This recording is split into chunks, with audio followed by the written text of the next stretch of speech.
अस्सलाम वालेकुम। Voice Pakistan Karachi studio में आया जावेद खोसू। नाज़रीन, इन वक्त जैकाबाद में बदमनी की जो सूरत हाल है वह संगीन सूरत हाल अख्तियार कर चुको है। इन वक्त जैकाबाद में चैम्बर्स ऑफ कॉमर्स तरफा इजलास कोठायो वो है जैसे उनवान बदमनी के करे है। उन अलावा अवाम में वही खौफ है रास ठायल है। अवाम महफूज ना है।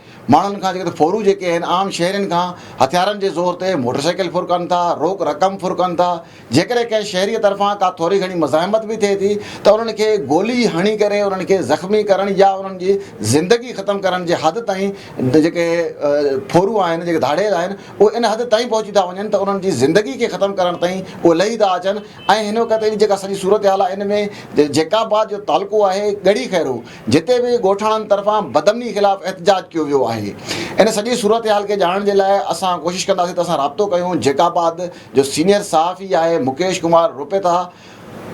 वॾी महिरबानी मुकेश साहब असांखे टाइम ॾियण जे लाइ। मुकेश साहब असांखे तफ़सीलन आगाह कजो त चैम्बर्स ऑफ कॉमर्स एक मज़बूत धुर है उन्हनि तरफा इजलास कोठायो वियो है। इजलास में छा तय थियो है ऐं उन्हनि जी जेका सूरत हाल जैकाबाद जी बदमनी जेका बीठल है इन ते बि तफ़सीलन असांखे आगाह कजो। महिरबानी जावेद भाउ, असल छा आहे त जीअं इलेक्शन गुज़री आहे ईअं लॻे थो कोई हिकिड़ो जिन हुयो कंहिं बोतल में बदमनी जो जिन जेको फाथल हुयो उहो जीअं इलेक्शन गुज़री आहे उहो निकिरी आयो ॿाहिरि ऐं हिकदमि शहर में बल्कि पूरे गड़ी खेरे खां वठी करे ठुल ताईं वारदातूं ईअं वधी वियूं आहिनि ॼण की धाड़ेल जेके आहिनि इंतज़ारु कनि पिया इलेक्शन ख़तमु थिए। ऐं जेको आहे जीअं हेॾो इलेक्शन 8 तारीख़ ख़तमु थी आहे 9 तारीख़ जेको आहे गड़ी खेरे खां कश्मीर ताईं माण्हुनि खे घरनि मां धाड़ा चोरियूं ऐं खुलेआम रोडनि ते जेको आहे धाड़ेल बीठा आहिनि असले जे ज़ोर ते मोटरसाइकिलूं फुरनि था, मोबाइल फ़ोन फुरनि था ऐं अगरि कोई मज़म्मत करे त उनखे ज़ख़्मी करनि था। इन सिलसिले में जेको आहे चैम्बर ऑफ कॉमर्स जेको आहे जैकाबाद हिकु मज़बूत इदारो आहे जंहिं हर हमेशह इन इदारे जेको आहे शहर जे मसइलनि ते आवाज़ु उथारियो आहे। ऐं हिन वक़्तु जेके हालात जेके थी विया आहिनि छो जो पुलिस तरफ़ां के बि इक़दाम नज़र नथा अचनि ऐं पुलिस जे ॾे बार बार चैम्बर ऑफ कॉमर्स जा वफ़द जेके वेंदा रहिया आहिनि शिकायतूं कंदा रहिया आहिनि त हे हालत लॻी पई आहे शहर में माण्हू जेके आहिनि महफ़ूज़ न आहिनि, माण्हू जीअं घरनि खां निकिरनि था उनखे फुरियो वञे थो। पर SSP पारां ऐं पुलिस पारां के बि ठोस इक़दाम नथा वरिता वञनि। उनखां पोइ जेको आहे त चैम्बर ऑफ कॉमर्स जो तय कयो फ़ैसिलो कयो आहे त इजलास घुराए उन जे ख़िलाफ़ु बाज़ाब्ता तौर ते इन बदमनी जे ख़िलाफ़ु ऐं पुलिस जी नाकामी जे ख़िलाफ़ु एहतजाज कयो वञे। इन सिलसिले में जैकाबाद जे मक़ामी होटल ते जेको आहे त चैम्बर ऑफ कॉमर्स जे सदर मीर अहमद अली बरोई, हिंदू पंचायत सदर लालचंद सीतलाणी ऐं ॿियनि तंज़ीमां जेके बि आहिनि ताजिर तंज़ीमूं उन्हनि पारां हिकु इजलास कोठायो वियो जंहिंमें इहा जेका ज़िले में बदमनी जी सूरत हाल आहे उन ते जेको आहे त तशवीश जो इज़हार कयो वियो ऐं उन ते बिल्कुलु गैर यकीनी सूरत हाल ते ॾुख जो ऐं अफ़सोस जो बि इज़हार कयो वियो त जेको आहे SSP जेको वॾो नाले वारो मुख़्तलिफ़ ज़िलनि में रहियो आहे कमर रज़ा जसकाणी उते जेको वॾा इक़दामात कया अमन अमान ते हिते जैकाबाद में आख़िर फैल छो आहे? छा इनखे टीम न आहे जो अहिड़ी तरीक़े सां जेको अमन अमान कंट्रोल करे? छा कहिड़ा इक़दामात कहिड़ा वजूहात छा आहिनि जो अहिड़ी तरीक़े सां सूरत हाल ज़िले में पैदा थी वई आहे? छो तव्हां ॾिसो था केयर हुकूमत वञण वारी आहे त कोई कंहिंजी ॿुधण वारो न आहे। सूरत हाल इंतिहाई संगीन आहे, माण्हू परेशान आहिनि। माण्हू अॻे ई जैकाबाद तव्हांखे ख़बर आहे त असां 2 प्रोग्राम तव्हां कया आहिनि त जैकाबाद में जेको फ्रॉड कयो आहे नानिक राम ऐं उनजे करे जेका सूरत हाल पैदा थियल आहे माण्हू परेशान आहिनि। उन्हनि जी निंडूं अॻे ई हराम आहिनि। माण्हुनि जूं जेके करोड़ रुपया जेके आहिनि खणी करे नानिक राम ऐं उनजो पुटु राज जंहिंमहिल जेको खणी करे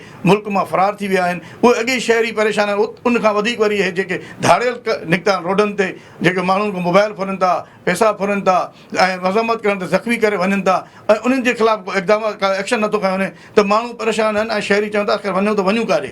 न कोई ॿुधण वारो आहे, न को कमु करण वारो आहे, न को नोटिस वठण वारो आहे। सूरत हाल ते IG पारां बि IG ॾे बि केतिरा ई दफ़ा असां साफ़ आहिनि पारां या जेको आहे त शिकायतूं कयूं वयूं आहिनि ऐं चैम्बर ऑफ कॉमर्स पारां IG ऐं DIG खे शिकायतूं कयूं वयूं आहिनि त ज़िले में बदमनी जी सूरत हाल आहे इन ते कंट्रोल करण लाइ इक़दामात कया वञनि। पर अहिड़ी महिल ते को बि इक़दाम नज़र नथो अचे ऐं ॾींहों ॾींहुं जेको आहे वारदातूं वधंदियूं थियूं वञनि। हिकु ॾींहं में 6 वारदातूं थियनि थियूं, मोटरसाइकिल चोरी जूं, मोबाइल फुरनि जूं, कार चोरियुनि जूं। हिकु ॾींहं में 12 वारदातूं बि थियनि थियूं। माण्हू राति जो निंड सां सुकून जी निंड बि नथा करे सघनि। सूरत हाल इहा आहे। इन करे जेको आहे चैम्बर ऑफ कॉमर्स हिकिड़ो इजलास कोठायो आहे ऐं उन्हनि इहो तय कयो आहे त अगरि 2-3 ॾींहंनि जे अंदरि अगरि सूरत हाल बहितर न थी त पोइ उहे जेके एहतजाज जी तरफ़ वेंदा ऐं इहो एहतजाज ओसि ताईं जारी रहंदो जेसि ताईं ज़िले में अमन अमान क़ाइमु न थींदो। मुकेश साहब असांखे इहो बि ॿुधाइजो त हिन वक़्तु जेका सॼी सूरत हाल आहे बदमनी जी उहा इलेक्शन खां पोइ यकदमि इहा सॼी शइ तव्हां ॿुधायो पिया। छा इहा शइ निगरान गवर्नमेंट जी जेका आहे त नाकामी चइबी या इन जे अलावा अव्हां ॿिए कुझु जेके मामला सम्झो था पिया? छो त अव्हां बि सीनियर सहाफ़ी रहिया आहियो ऐं उते जेके मामला मसइला ॾिसो पिया त इहे मामिलो आख़िर बदमनी जो हल कीअं थींदो? जावेद भाई तव्हां बि साफ़ ई आहियो, असां बि साफ़ ई आहियूं, असां बि ॾिसूं था जेका सूरत हाल आहे। जीअं मां तव्हांखे ॿुधायुमि 8 तारीख़ ताईं बिल्कुलु सूरत हाल बहितर हुई और को माण्हू इलेक्शन जे कैंपेन में मसरूफ़ हुयो।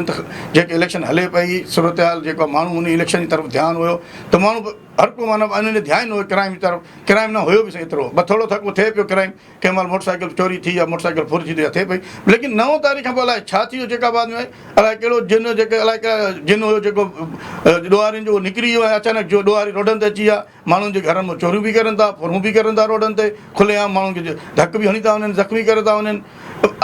असल ॻाल्हि इहा सम्झण इहा पुलिस जो कमु आहे।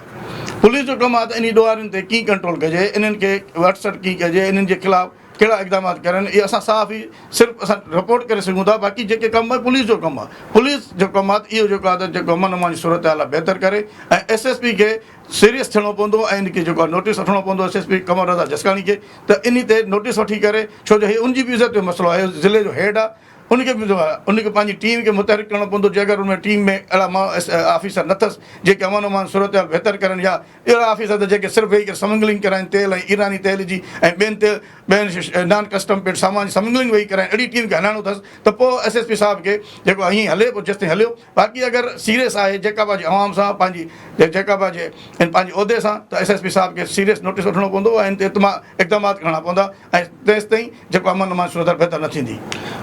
जी बिल्कुलु, असीं कोशिशि करियूं पिया त SSP जैकाबाद कमर रज़ा जिसकाणी साहिब सां राब्तो करियूं ऐं उन्हनि जो बि मौक़िफ़ शामिलु कजे। वॾी महिरबानी मुकेश कुमार रोपेता साहिबु असांखे टाइम ॾियण जे लाइ। जी नाज़रीन, अवां जैकाबाद जी सूरत हाल जेका बदमनी जी आहे उहा मुकेश रोपेता जी ज़बानी ॿुधी। उन्हनि अव्हांखे सॼी सूरत हाल खां आगाह कयो त कहिड़ी रीति उते 8 तारीख़ ताईं 8 फरवरी ताईं जेका आहे उते अमन अमान जी सूरत हाल बहितर हुई। 9 तारीख़ थींदे ई उते बदमनी वधी वई आहे। इहा पुलिस जी नाकामी आहे ऐं उतां जे SSP खे इक़दाम वठणु घुरिजनि। असीं बि कोशिशि करियूं पिया जीअं असांजो राब्तो बहाल थिए थो SSP जैकाबाद कमर रज़ा जिसकाणी साहिब सां, असीं अव्हांखे अपडेट कंदासीं। असांजे चैनल खे लाइक करियो, सब्सक्राइब करियो ऐं वधि खां वधि शेयर करियो त जीअं जैकाबाद जो आवाज़ु आला ऐवाननि ताईं पहुची सघे। अॼु जे हिन प्रोग्राम सां ॾींदा इजाज़त, वरी कंहिं ॿिए प्रोग्राम सां अव्हां सां गॾिजाणी थींदी। तेसिताईं अला वाही।